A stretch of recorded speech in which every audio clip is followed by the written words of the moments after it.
हाय मेरे प्यारे भाई, आज हम आपको इस वीडियो में ट्रायंगल यानी त्रिभुज बताने वाले हैं। लेकिन इससे पीछे की वीडियो में हम आपको सर्कल यानी वृत्त बताए थे। आज हम आपको ट्रायंगल स्टार्ट कर रहे हैं और आपका लगातार 4 से 5 क्लास ही आपका थ्योरी ही चलेगा। उसके बाद पुनः बुक का क्वेश्चन चलेगा। तो आइए थ्योरी हम स्टार्ट करते हैं। ट्रायंगल का थ्योरी सबसे पहले हम ये जानना चाहते हैं कि आखिर ट्रायंगल यानी त्रिभुज कहते किसको है। तो आप हमेशा लिखते भी जाइएगा और साथ ही साथ समझाते भी चलिएगा। कहिएगा 3 सरल रेखाओं से घिरा बंद समतल आकृति को हम त्रिभुज कहते हैं। 3 सरल रेखाओं से घिरा बंद समतल आकृति को त्रिभुज कहते हैं और जिसमें 3 कोण, 3 भुजा और 3 शीर्ष लंब होता है। जिसमें 3 भुजा, 3 कोण और 3 शीर्ष लंब। ए वाला आपका शीर्ष लंब कहलाएगा और ए वाला आपका शीर्ष लंब कहलाएगा और ए वाला आपका शीर्ष लंब कहलाएगा। तो हम कह सकते हैं जिसमें 3 भुजा, 3 कोण और 3 शीर्ष लंब हो उसे हम त्रिभुज कहते हैं। और इस त्रिभुज में अगर हम भुजा की बात करूं हम बोलेंगे ए बी बी सी एवं ए सी। ए जो कहलाएगा ए आपका भुजा कहलाएगा। मतलब ए बी बी सी और सी ए आपका भुजा कहलाएगा। और आप कोण की बात करेगा कोण ए, कोण बी एवं कोण सी। ए आपका जो कहलाएगा ए आपका कोण कहलाएगा। अगर हम शेष लंब की बात बोलो ए डी बी ई और सी एफ, हम कहेंगे ए डी बी ई एवं सी एफ। ए जो मेरा जो कहलाएगा ए मेरा शीर्ष लंब कहलाएगा। और यहाँ से एक बात पता चल गया कि जिसमें 3 भुजा हो और 3 कोण हो और 3 शीर्ष लंब हो उसे हम क्या कहेंगे, त्रिभुज कहेंगे। तो आप थ्योरम को ऐसे ध्यान में रखिएगा कि 3 सरल रेखाओं से घिरा बंद समतल आकृति को त्रिभुज कहते हैं जिसमें 3 भुजा, 3 कोण और 3 शीर्ष लंब होता है। तो आइए हम अब इसी में कुछ आगे और देखते हैं, ध्यान दीजिएगा। देखिएगा किसी भी त्रिभुज में दुनिया के कोई भी त्रिभुज अगर आपको मिलेगा, capital A, capital B, capital C, capital A, capital B, capital C, ये कोण को डिनोट करता है। कहीं पर लिखा मिलेगा कोण ए, आप समझिएगा, और कैपिटल ए है तो ये हमेशा एंगल को डिनोट करता है। तो ऐसे कहीं पर कोण ए लिखा हुआ नहीं मिलेगा। कोण की चर्चा जब भी होता है हमेशा कैपिटल ए बी से ही डिनोट किया जाता है। और कोण ए की सामने की जो भुजा होगा उसको स्मॉल ए से डिनोट किया जाता है और कोण बी के सामने की जो भुजा होगा उसको स्मॉल बी से डिनोट किया जाता है और कोण सी के जो सामने की भुजा होगा उसको स्मॉल सी से डिनोट किया जाता है। यहाँ से हमें एक नॉलेज होता है कि कैपिटल ए बी सी भुज कोण को डिनोट करता है और स्मॉल ए बी सी आपका भुजा को डिनोट करता है। अगर आप इस त्रिभुज का परिमाप निकालिएगा, आज के बाद अभी के बाद कोई भी चीज का अगर परिमाप निकालना होता है तो कंप्लीट बाउंड्री की लंबाई का जो योग होता है वही मेरा परिमाप कहलाता है। हम बोलेंगे इस बाउंड्री की लंबाई ए है और ए सी की लंबाई बी है और ए बी की लंबाई सी है। अगर परिमाप निकालेंगे ए प्लस बी प्लस सी हो जाएगा। लेकिन आप भाई ध्यान रखिएगा दुनिया की कोई भी आकृति में अगर पूरे बाउंड्री की लंबाई में अगर 2 से भाग दे दीजिएगा आपका अर्ध परिमाप आ जाएगा। और अर्ध परिमाप आपको निकालना होगा, अर्ध परिमाप हो जाएगा ए प्लस बी प्लस सी बटे 2। अर्ध परिमाप को ऐसे डिनोट किया जाता है जिसको हम सेमी पेरीमीटर कहा जाता है। लेकिन ये नियम दुनिया के कोई भी बहुभुज में लागू होता है केवल वृत्त को छोड़कर। जब हम आपको वृत्त पढ़ाए थे वहां पर हम आपको बताए थे इसका कंप्लीट बाउंड्री की लंबाई होता है 2 पाई आर। लेकिन 2 से भाग दिए तो निकला जरूर, लेकिन केवल इसका ही लंबाई निकला। यहाँ पर पाई आर निकला, ए से पाई आर में ए आर प्लस आर आपको जोड़ना पड़ेगा तो हो जाएगा 2r। ये जो निकला अर्ध परिमाप का अर्ध वृत्त का परिमाप पाई आर प्लस 2r।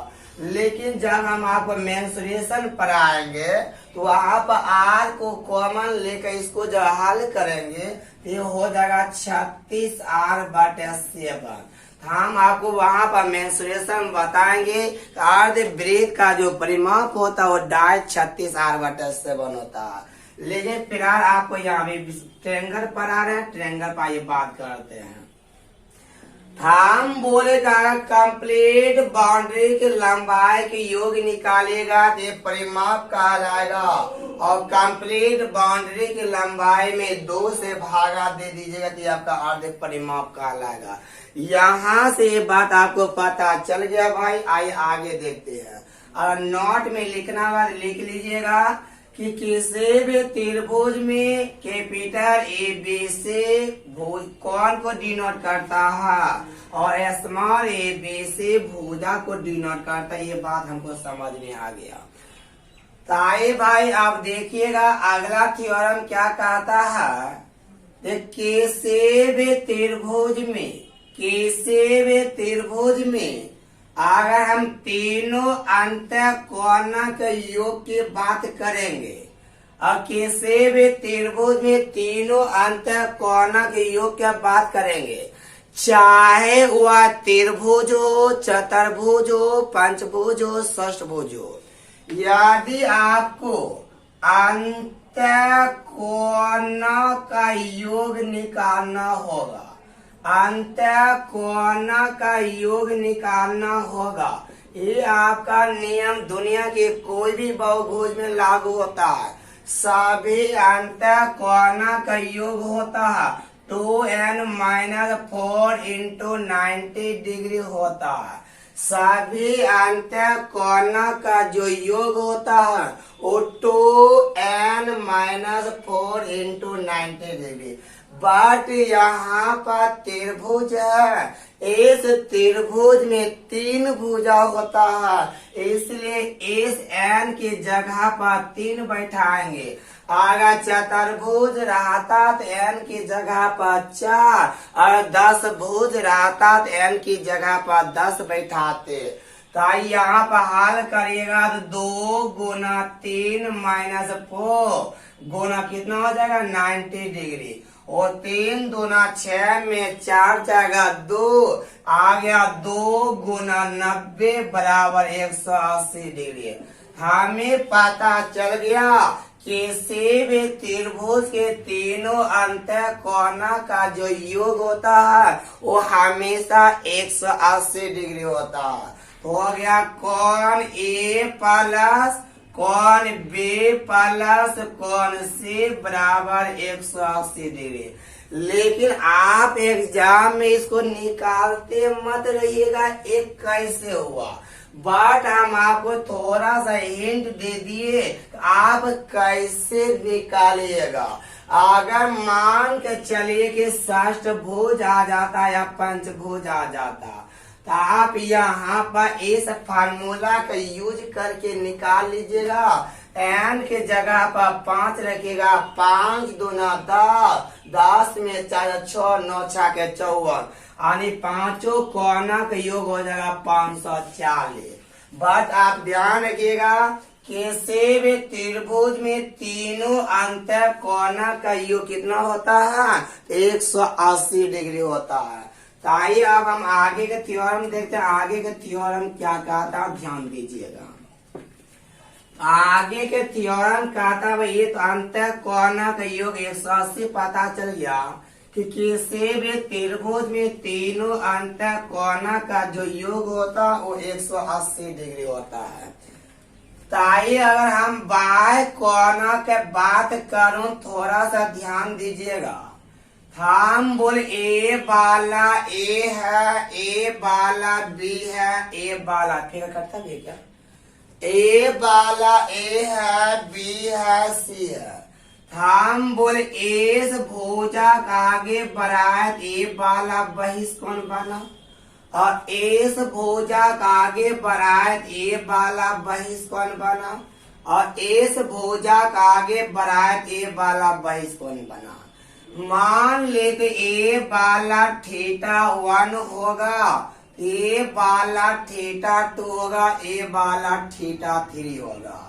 आज के बाद अभी के बाद याद रखिएगा किसी भी त्रिभुज में तीनों बहिष्कोणा का जो योग होता है, तीनों बहिष्कोणा का जो योग होता है वो हमेशा 360 डिग्री होता है। बट यहाँ पर तो हमें ये त्रिभुज की बात की, लेकिन अगर हम चतुर्भुज भी बोलेंगे तो आज के बाद ध्यान में रखिएगा दुनिया के कोई भी बहुभुज होगा, चाहे वह त्रिभुज हो, चाहे वह चतुर्भुज हो, चाहे वह पंचभुज हो, चाहे वह 10 भुज हो, कोई भी बहुभुज के सभी बाह्य कोना का योग, सभी बाह्य कोना का जो योग होता है वो हमें कोई सभी बाह्य कोना के हमेशा कितना होता है 360 डिग्री। यह बात जो है, यह बात किसी भी बहुभुज के लिए भी ये बात जो होगा दुनिया के कोई भी बहुभुज आएगा तो आप हमेशा ध्यान रखिएगा सभी बाह्य कोना का जो योग होता है वो 360 डिग्री होता है। तो आपसे बोलेगा चतुर्भुज के चारों बहिष्कोणा का योग कितना होगा तो आप बोलेगा 360। पंचभुज के पांचों बाह्य कोना का योग कितना होगा 360। षष्ठभुज के सभी बाह्य कोना का योग कितना होगा 360। दुनिया के कोई भी बहुभुज होगा तो सभी बाह्य कोना का योग 360 होता है। फिलहाल हम आपको यहाँ पर ट्रायंगल बता रहे हैं, ट्रायंगल में भी सभी बाह्य कोना का योग कितना होगा 360 डिग्री होगा। आप इस बात को ध्यान रखिएगा। तो आइए अब हम आपको कुछ अगला थ्योरम बता रहे हैं, ध्यान दीजिएगा। लेकिन आप इस सभी थ्योरम को कॉपी पर नोट जरूर करते जाइएगा भाई, बहुत तब अच्छा रहेगा। तो आइए अब हम आपको त्रिभुज के एरिया निकालने के लिए बता रहे हैं। एरिया निकालने के टोटल 4 कंडीशन होता है, उन चारों कंडीशन को हम बारी बारी से सिखा रहे हैं। तो पहला हेडिंग दीजिएगा कि जब त्रिभुज के तीनों भुजा की लंबाई अलग अलग हो तो। जब त्रिभुज के तीनों भुजा की लंबाई अलग अलग हो तो तब हम किस मेथड से एरिया निकालेंगे, उस बात पर गौर करिएगा। जब त्रिभुज के तीनों भुजा की लंबाई अलग अलग हो, मान लेते इस भुजा की लंबाई A है और इस भुजा की लंबाई B है और इस भुजा की लंबाई कितना माने, तो C माने। हेडिंग दिया हुआ जब त्रिभुज की तीनों भुजा की लंबाई अलग अलग हो तब आप किस मेथड से एरिया निकालेगा, गौर करिएगा। जब त्रिभुज की तीनों भुजा की लंबाई अलग अलग हो हमेशा एस वाला के मेथड से एरिया निकालिएगा। किस मेथड से एरिया निकालिएगा, तो एस वाला के मेथड से एरिया निकालिएगा। और क्षेत्रफल बराबर होता है root under S into S minus A S minus B S minus C. Area बराबर होता है root under S into S minus A S minus B S minus C. जहां अभी आपको हम पढ़ाए थे एस जो होता है वो सेमी पेरीमीटर मतलब अर्ध परिमाप होता है। अर्ध परिमाप का मतलब A plus B plus C बटा 2 होगा। और A B C क्या है, A B एवं C जो होगा ये आपका दिया हुआ भुजा की, ये आपका भुजा की लंबाई दिया हुआ है। तो आज के बाद अभी के बाद हमेशा एक बात ध्यान रखेंगे कि जब त्रिभुज की तीनों भुजा की लंबाई अलग अलग हो हमेशा एस वाला के मेथड से एरिया निकालेंगे। और एरिया बराबर S into S minus A S minus B S minus C. जब एस जो होगा A plus B plus C by 2 होगा और ए बी सी जो वो भुजा की लंबाई होगा। तो आइए इस पर एक उदाहरण देते हैं और क्वेश्चन लिखिएगा।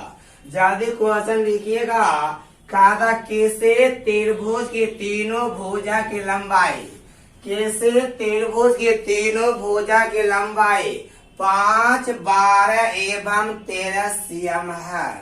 कहा कैसे त्रिभुज की तीनों भुजा की लंबाई 5, 12 एवं 13 cm है। तो उस त्रिभुज का क्षेत्रफल क्या होगा। हम बोले किसी एक भुजा की लंबाई 5 है, किसी एक की 12 है, किसी एक का 13 है।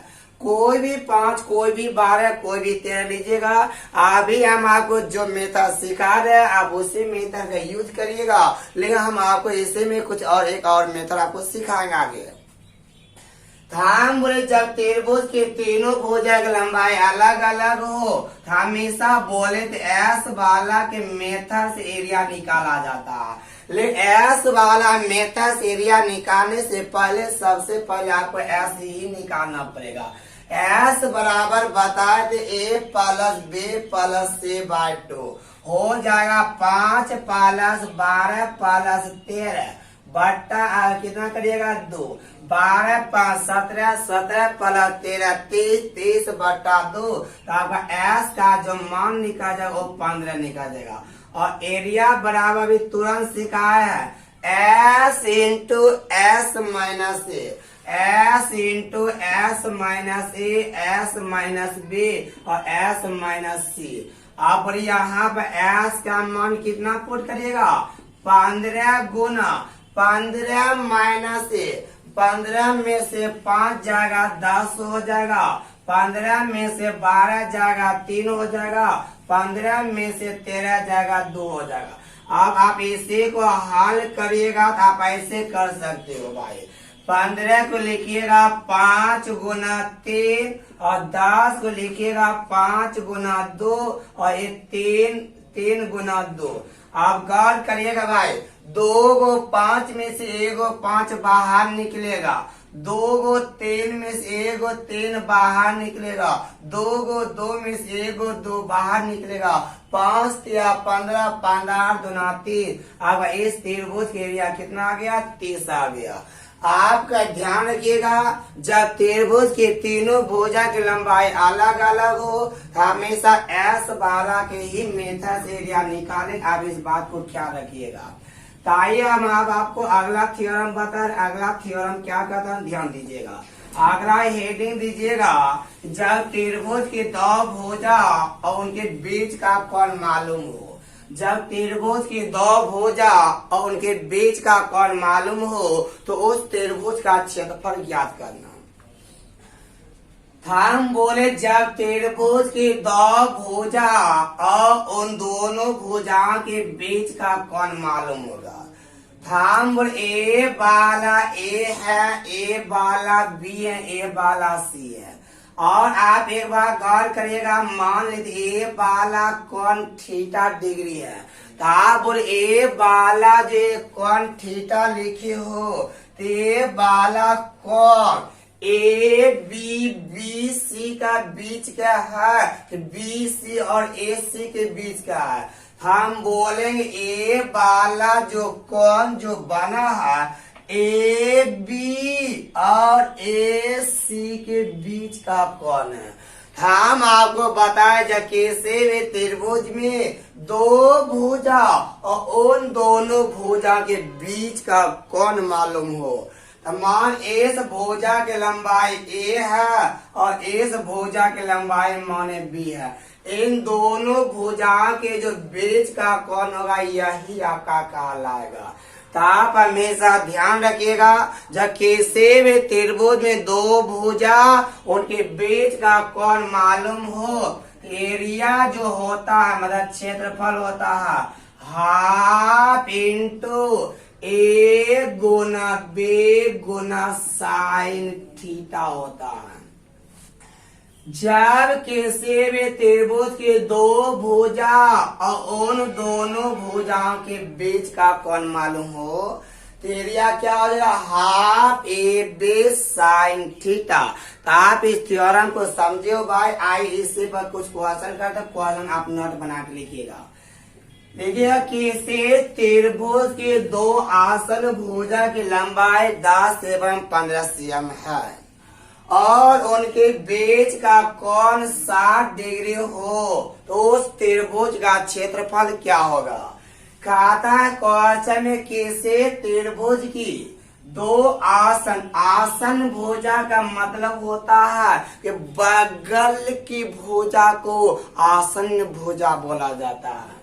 कहा किसी त्रिभुज की दो आसन भुजा की लंबाई 10 एवं 15 है। मतलब एक भुजा 10 होगा, इसके ए वाला या इनके बगल ए वाला 15 है और ए वाला 15 लीजिएगा एक कोण 60 होगा और ए वाला 15 लीजिएगा ए वाला कोण 60 होगा। कहा दो आसन भुजा और उनके बीच का कोण 60 डिग्री है। दो आसन भुजा मतलब इन दोनों भुजा और बीच का कोण, या ए दोनों भुजा एक बीच का कोण, या ए दोनों भुजा एक बीच का कोण, आपको पता चला होगा। हम बोले जब किसी भी त्रिभुज में दो भुजा और उन दोनों भुजा के बीच का कोण मालूम हो तो अभी आपको तुरंत एरिया बराबर सिखाए थे half A B sine theta.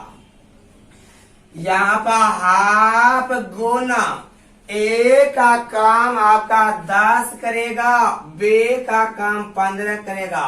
Sine theta कहने का मतलब हो जाएगा कितना डिग्री? साइन थीटा कहने का मतलब हो जाएगा साइन 60 डिग्री। साइन 60 का मतलब हो जाएगा √3/2। साइन थीटा मतलब साइन 60 और साइन 60 का मतलब होता है √3 कितना 2 होता है। 2 से काटिएगा 5 होगा, 15 5 75 आगा 75 √3 कितना आ गया 2 आ गया। तो ताकि आपको पता चल गया। अगला क्वेश्चन इसी का अगला क्वेश्चन लिखिएगा कि किसी समद्विबाहु त्रिभुज की दो आसन भुजा की लंबाई में से या किसी समद्विबाहु त्रिभुज की दो समान भुजाओं में से प्रत्येक की लंबाई 10 और बीच का कोण 45 डिग्री हो तो उस त्रिभुज का क्षेत्रफल क्या होगा। तो आपसे क्वेश्चन कहता है किसी समद्विबाहु त्रिभुज में दो समान भुजाओं में से प्रत्येक की लंबाई बोला 10 है। मान लेते यही दोनों भुजा समान है और इन्हीं में दोनों में से प्रत्येक की लंबाई कितना दिया हुआ है 10 दिया हुआ है और बोला इनके बीच का कोण 45 डिग्री हो तो आपसे बोला ये त्रिभुज का क्षेत्रफल क्या होगा।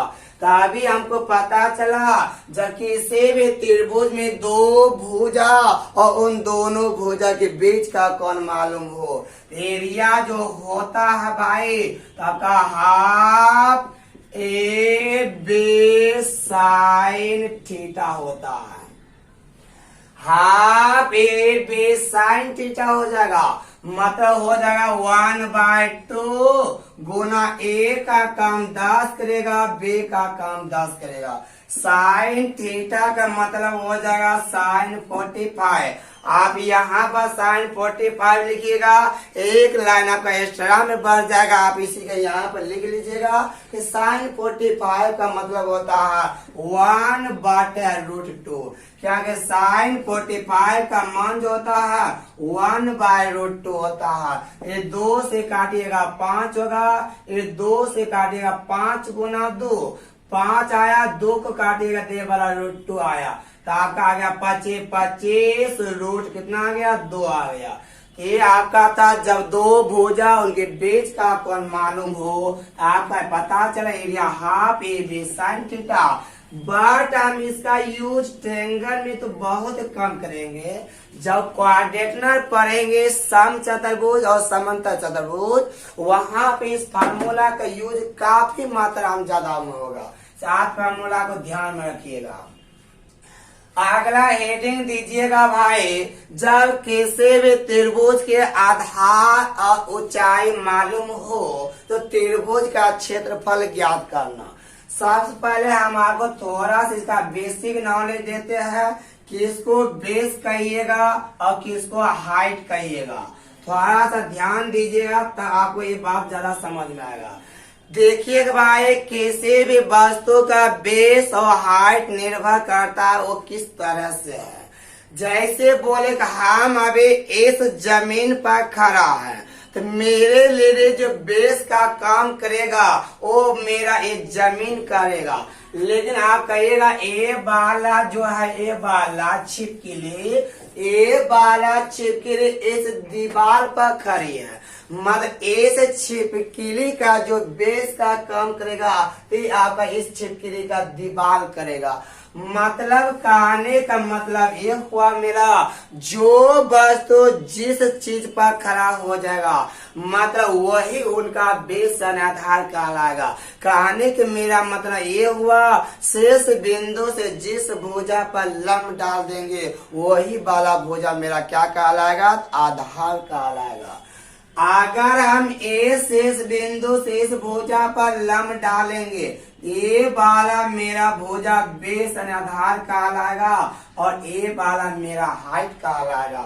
अगर हम ए शेष बिंदु से इस भुजा पर लंब डालेंगे ए वाला भुजा मेरा बेस कहलाएगा और ये मेरा हाइट कहलाएगा। अगर ए शेष बिंदु से इस भुजा पर लंब डालेंगे ए वाला भुजा मेरा बेस कहलाएगा ए वाला मेरा क्या कहलाएगा हाइट कहलाएगा। मतलब शेष बिंदु से जिस भुजा पर लंब डालेगा वह भुजा आधार कहलाएगा। बाकी बाची भुजा जो कहलाने को होगा कहलाएगा और जो लंब डालेगा वो आपका लंब कहलाता है। ताई आपका हेडिंग दिया हुआ है जब किसी भी त्रिभुज में आधार और ऊंचाई मालूम हो। जब किसी भी त्रिभुज में आधार और ऊंचाई मालूम हो उस त्रिभुज का क्षेत्रफल ज्ञात करना। तो मान ले ए शेष बिंदु से इस भुजा पर लंब डाले। ए वाला भुजा जो कहलाएगा मेरा बेस और ए जो कहलाएगा मेरा हाइट कहलाएगा। जब किसी भी त्रिभुज के आधार और ऊंचाई मालूम हो तो इसका एरिया जो निकालिएगा भाई, तो इसका एरिया हो जाएगा half into base into height, मतलब हाफ इंटू आधार गुना ऊंचाई कहलाएगा। मतलब 1/2 गुना बेस इंटू क्या कहलाएगा, हाइट कहलाएगा। ऐसा का जब किसी भी त्रिभुज का आधार ऊंचाई मालूम होगा तब आप हेडिंग देकर लिख लीजिएगा। जब किसी भी त्रिभुज का आधार और ऊंचाई मालूम हो हमेशा base into height, half into base into height पर निकालेंगे। जैसे हम बोले क्वेश्चन लिखिएगा किसी भी त्रिभुज, किसी त्रिभुज ए बी सी में, किसी त्रिभुज ए बी सी, कोई त्रिभुज ए बी सी है जिसके भुजा की लंबाई 5, 12 एवं 13 cm है। किसी त्रिभुज के भुजा की लंबाई 5, 12 एवं 13 cm है और सबसे बड़ी भुजा पर डाला गया एक लंब है। सबसे बड़ा, आप ऐसे भोजन लिखिए, देखिए थोड़ा सा लगेगा। मान लेते हैं कि ए वाला ए बेस एक त्रिभुज है, ए वाला ए बेस एक त्रिभुज है और ए शेष बिंदु से इस भुजा पर लंब डाले और ए वाला 12 है, ए वाला 5 है। आपसे बोले इस त्रिभुज के एरिया क्या होगा, तो अभी हम तुरंत पर एरिया बराबर होता है half into base into height. मतलब जिस भुजा पर लंब डालेंगे वह भुजा आधार यानी बेस कहलाएगा। हो गया आपका 1/2 गुना बेस का कम 12 करेगा, हाइट का कम 5 करेगा, 2 से काटेगा 6, 6 5 कितना आएगा, 30 आएगा। इस तरह से आपने एरिया निकालने से गए। एक एरिया निकालने का और मेथड होता है जो कि माध्यका जब पढ़ाएंगे वहां पे एरिया निकालने बताएंगे। फिर आज के वीडियो में इतना सा रहने देते हैं। यदि आपको ये वीडियो अच्छा लग रहा है वीडियो को लाइक कीजिए, शेयर कीजिए। अभी तक मेरे चैनल को सब्सक्राइब नहीं किए, मेरे चैनल को सब्सक्राइब किए। Thank you.